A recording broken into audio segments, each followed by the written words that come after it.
excellent, Saunders, and the trench coat is really quite effective. Oh, well, I never believe in half measures. Dash good-looking hat, too. Don't you think so, Llewellyn? I thought that did a nice touch. I feel better about the case already. Thank you. Wait, I have something else. Really? Yes, it just occurred to me that our investigation is lacking in fundamentals. Hold on there, Saunders. You lost me. What do you mean by fundamentals? Well, fundamentals are what we gumshoes. Gumshoes? Come round quick, Giles. Saunders has gum on her shoes. No. In the vernacular of the street, the colloquialism gumshoe refers to a detective. Gumshoe, eh? You know, I rather like that. Yes, as I was saying, our investigation has been lacking in hard facts. Indeed. Yes, so I went down to the waterfront to inquire after an individual who's unsavory enough to learn what he shouldn't know and unprincipled enough to divulge it for a price. Not a bad idea, that person. Yes, Saunders, excellent. You truly are a gum slipper. That's you. Bless you. Well, He's waiting outside. Well, show me by all means. remember, Dowden, whichever we may think of this rapscallion, we must consider him as a source of information. Of course. Give him your banana oil. Precisely. Gentlemen, may I present Mr. Sean Sidestep O'Doodle? So nice to meet you, Mr. O'Doodle. Actually, it's fun.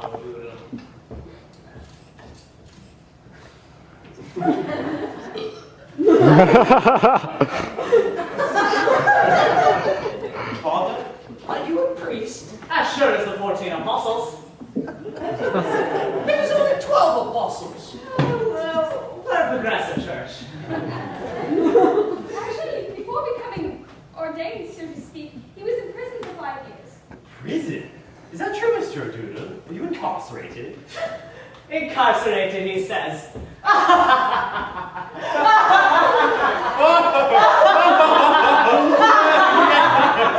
wait! I was thrown into the darkest hole of hell itself, where only the worms and the food was the only company you could count on. For five long years, those worms was the only friends that poor Sean had. Well, a man who has friends is rich in the things that count. By the glory of everlasting saints, I shall never forget the 5 long years. I really learned me lesson, Jensen.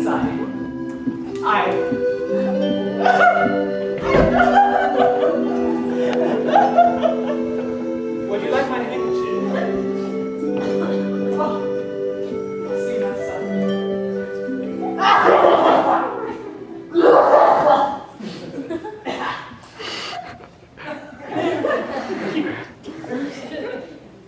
Now, I shall endeavor to be precise as to why you're here. We wish to make a business proposition with you. My idea was that, with the right information, we would reward you handsomely. Are you tempting a servant of the Lord with earthly remuneration such as pounds, guineas, shillings, and unmarked bullion? Oh, yes, something like that. Oh, bless you, my son.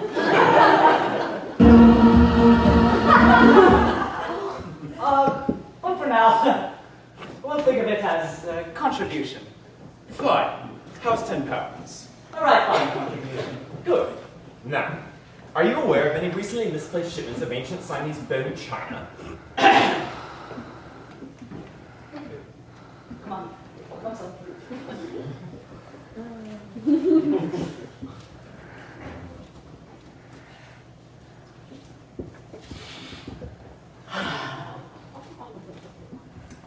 Okay, right. Are you aware of any recently misplaced shipments of ancient Siamese bone china? Remember, even what you might consider insignificant can be an all-important piece of the puzzle. Only, for about the past few weeks, an unregistered Liberian freighter, named the Albatross, has been unloading shipments of crates marked fertilizer, which, in fact, contained examples of ancient Siamese bone china that get picked up in the dead of the night by a bearer of a man named Myrtle, who is an employee to the Duchess of Loghain, cousin to the Lady Ramona. Ugh, another dead end. Well, who tried? Excuse me, Mr. Llewellyn, but you mentioned Lady Ramona, and even knew the name of the ship, the Albatross? Oh, come now, there must be hundreds of albatrosses. It's rather a common bird. That's true enough, but can't be that common of a name for an unregistered Liberian freighter. It's not like Smith. Very well. Let's say there's only one ship named the Albatross. If you're, funny thing about the Albatross, their lifeboats say the Kingfisher. You mean to say the Albatross is in reality the Kingfisher?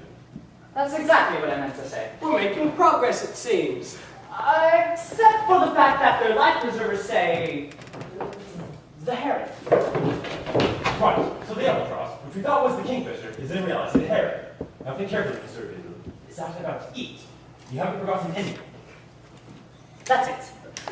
Unless you count the smokestacks. The smokestacks say the Warbler.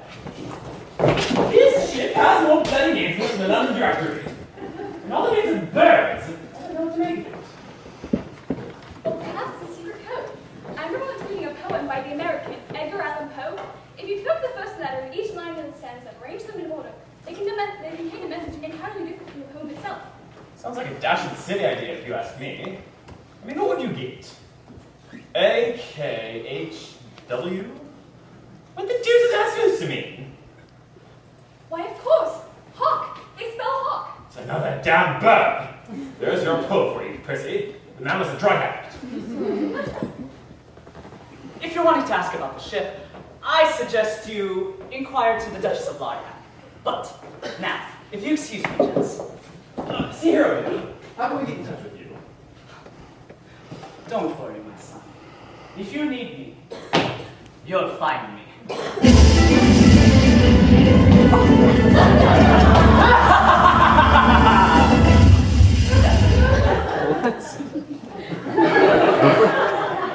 Okay. Well, are we any better off now than we were before? That's the question. One thing's for certain. It's not easy being a gum slipper. That's you. Bless you. Sweetwater's awakened, sir. Thank you, Giles. Well, I guess the thing to do is pop up the question, or what? Should group full. Everything right up. Right, shall we go then? Lead the way. Turn away again! Ah! What is it mean? Who is it?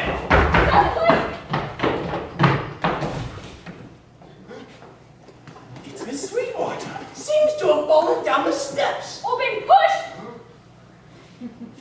Footsteps. Darkness. On the landing. Pushed from behind. She's fainted. Dowden, Prissy, take her upstairs and look around for anything suspicious. No, make it the study. Safer there.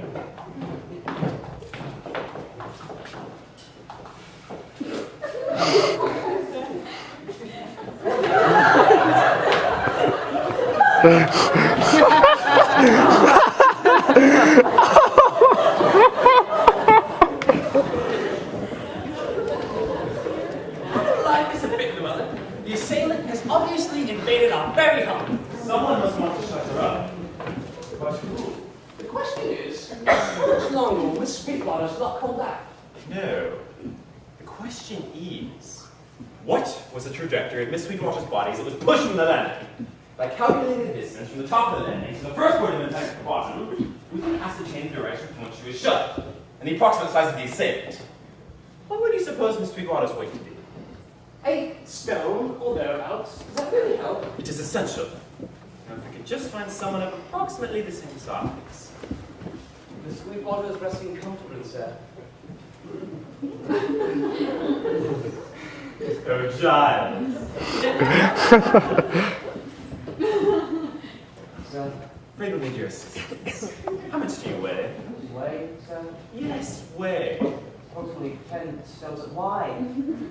8 stone, did you say? About that. Close enough. We'll be needing another butter knife, sir. Not even a butter knife, Giles. Oh, thank you, sir. Don't mention it. Now, take off your jacket and follow me upstairs.